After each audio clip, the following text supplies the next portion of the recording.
Broliai ir sesiai, argi netiesa, kad labai dažnai, kai buvome vaikai, mūsų tėvai mus versdavo daryti tam tikrus dalykus. Mes nenorėjome valgyti, o mama ir tėtis sakydavo, tu valgysi. Mes nenorėjome maudytis, tu maudysiesi. Mes nenorėjome valytis dantų, tu juos valysiesi. Mes nenorėjome eiti į mokyklą, tu eisi. Mes nenorėjome mokytis ir jie mus versdavo mokytis. Šiame pasaulyje daugelį dalykų darome iš pareigos. O tėvų atveju ši pareiga buvo mūsų labui, nes jie mus mylėjo. Tačiau pasaulyje yra ir kitų situacijų, kai žmonės yra verčiami ką nors daryti ne iš meilės, bet todėl, kad virš jų yra engianti valdžia. Visa tauta gali būti priversta paklusti prieš savo valią. Ir dabar aš tavęs klausiu, ar mes, žmonės, esame pajėgus priversti ką nors daryti? Tėvai gali priversti vaikus, tironiška valdžia gali priversti tautą. Ginkluotas žmogus gali priversti kitą paklusti. Todėl aš klausiu, ar manai, kad Dievas neturėtų galios mus priversti? Žinoma, kad turėtų. Dievas, dangaus ir žemės kūrėjas, Dievas, kuris gali viską, Dievas, kuris gali daryti, ką nori, jis galėtų mus priversti, tačiau jis to nenorėjo. Jis galėtų primesti, tačiau jis neprimeta. Ir todėl noriu pradėti šį vaizdo įrašą, pasakydamas tai, kas esminga. Dievas siūlo, bet neprimeta. Su Dievu viskas yra pasiūlymas. Likite su mumis iki šio vaizdo įrašo pabaigos. Tėvo, Sūnaus ir Šventosios Dvasios vardu. Amen.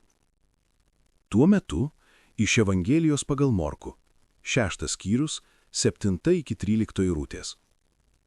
Jėzus pasišaukė 12 ir pradėjo juos siųsti po 2, suteikdamas jiems valdžią prieš netyrasias dvasias. Jis nurodė jiems kelioniai nieko neimti, išskyrus lazdą, nei duonos, nei krepšio, nei pinigų dirže. Jis liepė avėti sandalus ir nesidėti 2 tunikų. Ir dar jis jiems pasakė, kai įeisite į kokius nors namus, pasilikite ten iki išėjimo. O jei kur nors jūsų nepriims ir neklausys, išeidami nusikratykite dulkes nuo savo kojų, tai bus liudijimas prieš juos. 12 išėjo ir skelbė, kad žmonės atsiverstų. Jie išvarinėjo daugelį demonų ir aliejumi patepdavo daugelį ligonių, juos gydami. Viešpaties žodis.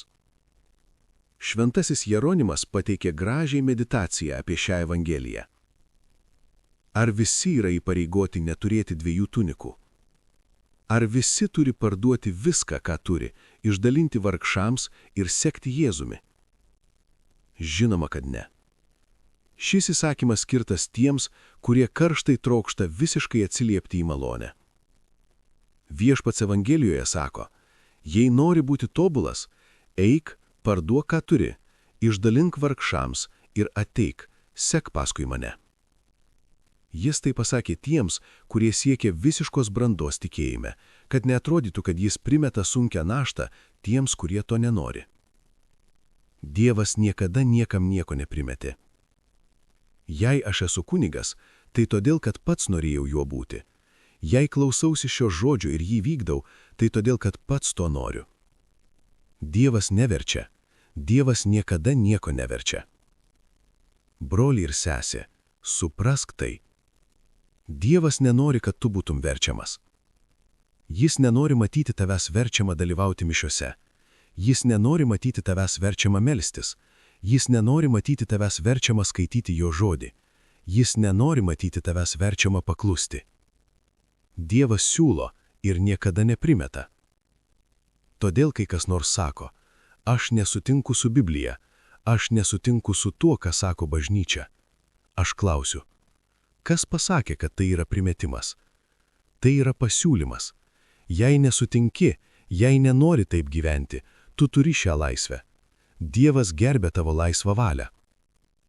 Kaip parašyta Apreiškimo knygoje 3 skyrius 20 eilutei, šies aš stoviu prie durų ir beldu. Jei kas išgirs mano balsą ir atvers duris, aš pas jį įeisiu ir vakarienėsiu su juo, o jis su manimi. Tai yra pasiūlymas. Jis beldo, bet įeina tik tada, kai tu atveri. Dievas nori, kad tu jį mylėtum laisvai, kad jam tarnautum laisvai. Dievas neveikia prievartą. Dievas veikia meilę ir meilėje jis gerbia mūsų laisvę. Parašyk čia komentaruose, laisvai. Aš sakau taip Dievui ir jo valia mano gyvenime. Ir pasidalink šio vaizdo įrašu su kitu žmogumi.